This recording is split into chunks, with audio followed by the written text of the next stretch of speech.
Hey everyone, and welcome to Planet Coaster 2 Rewind. This is a series where we take classic coaster blueprints from all of the retro Rollercoaster Tycoon games, and we recreate them as best we can within Planet Coaster 2. My name is Crispy Tater Tot, and today we're rewinding back to the classic dueling coasters, Agoraphobia and Claustrophobia from Rollercoaster Tycoon 1's Diamond Heights. Hello everybody, and welcome back to another episode of Planet Coaster 2 Rewind. We are taking a look at Claustrophobia and Agoraphobia, as we just said. And I found these builds to be quite challenging, actually. I got through them pretty quick and kind of did a one-to-one build. Again, just having open RCT 2 open on my second monitor and playing Planet Coaster 2 on my primary.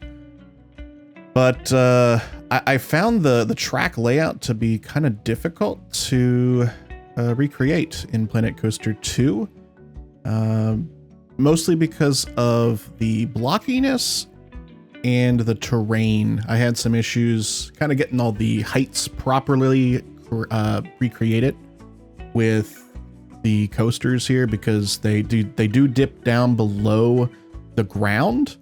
And there's not a way to see relative height for coasters in Planet Coaster 2. You can only see it based upon distance from the terrain or from sea level, which I suppose is kind of relative, but I want to see it relative to the station, which would be really helpful. Something I'm also really struggling with, like I said, the blockiness. I'm trying to do like a one-to-one recreation of these coasters, but I'm like screaming on the inside because I want to make these smooth, and I could easily do that. So it's a struggle. I don't know if I want to have it, true recreation, following that blocky style of Rollercoaster Tycoon, or do I want to bring it into the modern era and, bring some smoothing in? I opted to just continue with the blocky style. And I suppose if I get like feedback from y'all in the comments, if I should make this more realistic, smooth and good, maybe I'll do that. But as you can see, we've finished our first coaster here, which is Agoraphobia. And unfortunately, it did not complete its first circuit. So I had to add a little bit of a lift hill here.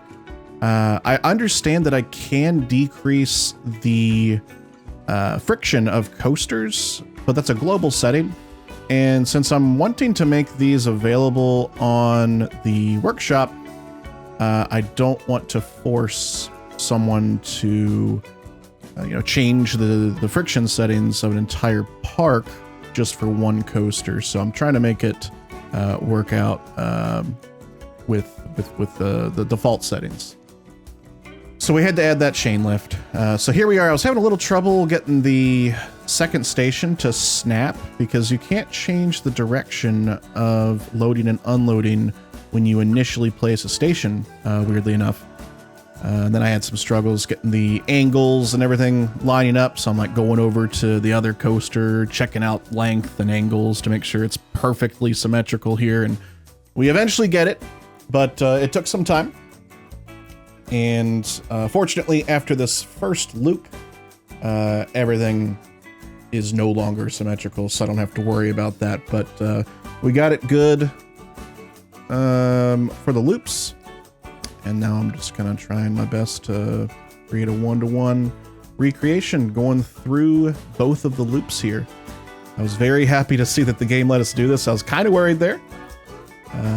And then if you look here, I'm also being a big dummy. I forgot to turn on auto tunnel here, so everything's just going into the ground. I'm thinking, oh, that'll make things easier. It does not. It made things much harder. We'll see what I had to do to resolve that in just a little bit. But yeah, if you need to make something underground and you want it to be a tunnel, make sure that auto tunnels are on. That makes your life so much easier. It was also pretty difficult to recreate this part of the track because in Rollercoaster Tycoon, it's a little difficult to see some of the underground bits. You've got the underground viewing tool, but it's still kind of difficult because it just decreases the opacity of the ground around everything. But you still kind of have like you know, trees, rides that might be in the way, as well as just that, you know, half opaque land that's in the way. So I realize here, it's not making it. Maybe let's lower this a little bit, add a little bit of chain hill, and make it a tiny bit smoother. That's kind of where that part of the track isn't truly one-to-one. But I had to take some liberties to get it working. So we're kind of on the last few corners here of Claustrophobia. And typically this is the part where it goes underneath a merry-go-round, if you remember that. But I opted not to include that here. And then we also got to add some more chain lifts here to give it some speed, unfortunately, just to give it that last bit of a nudge. That seems to be a common theme amongst these recreates. The friction in Rollercoaster Tycoon 1 is just substantially less. So here we go. We got our first test, linking everything up, and I see that they're not racing fairly at first. So I'm adjusting the chain lift speed over here, just kind of giving the one on the left a little bit less speed. And we finally get to a good point where they basically come in around the same time, and it feels like a true race. Now, unfortunately in the game, there's not a way to actually sync the adjacent stations like there is in the original Rollercoaster Tycoon games. I hope that's something that gets added soon or in the future. I would really like that. It seems odd that the stations can snap to each other, but they can't actually interact with each other. So every time I'm testing these out, I have to pause the game, put each ride into closed state, unpause the game, pause the game again, put them both into a testing state, and then unpause again. And that, you know, makes them go from the station at the exact same time. But if you continue to operate it without that reset every single time, then they get out of sync, unfortunately. So, unfortunately, again, in Planet Coaster 2, there's not a way to customize each individual car on a coaster train. And if you remember correctly, Diamond Heights, both of these coasters, the first two are red, the middle two are orange, and the last two are yellow. So I'm adding these pieces to the coasters to kind of do our best shot of that. And I figure, I can just duplicate these with the advanced duplicate tool and move them in. So it's not the best looking, but it does the trick. And then there's also a little bit of a V up front, and I kind of try around with some shapes here. Nothing works. I'm like, why don't I just literally put a V? And that did the trick. And then I go ahead and I add it to the Claustrophobia here. And I'm kind of just seeing what the scaling is here, making sure I get the colors correctly. Add it. This ended up being probably just as time consuming as building the actual coasters.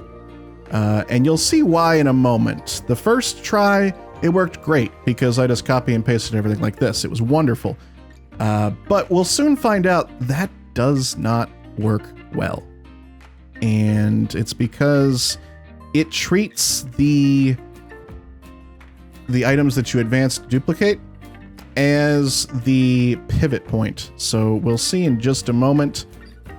Yeah, it pivots around the middle car. So that doesn't work at all.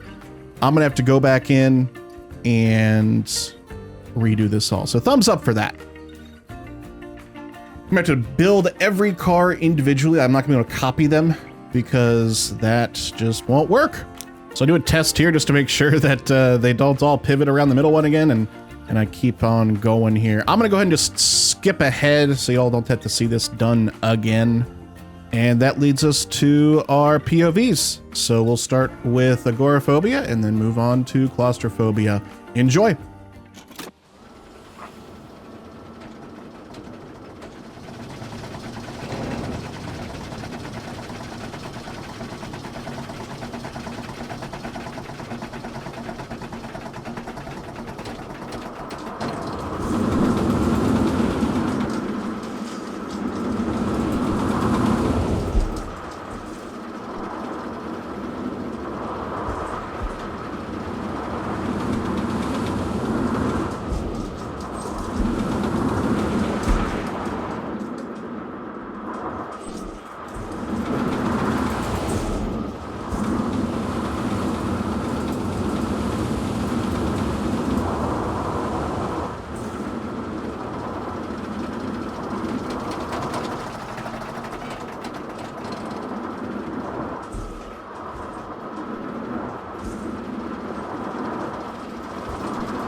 Thank you very much for watching. I hope you enjoyed it.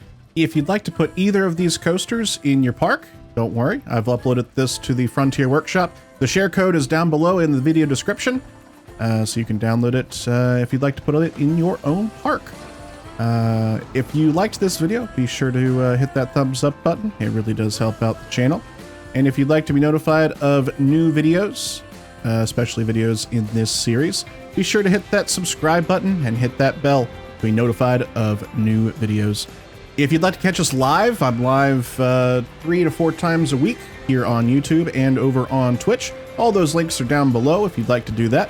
We as a community are currently building a park together on our live streams, and I'd love for you to join us. Thank you again for watching, and have a great rest of your day.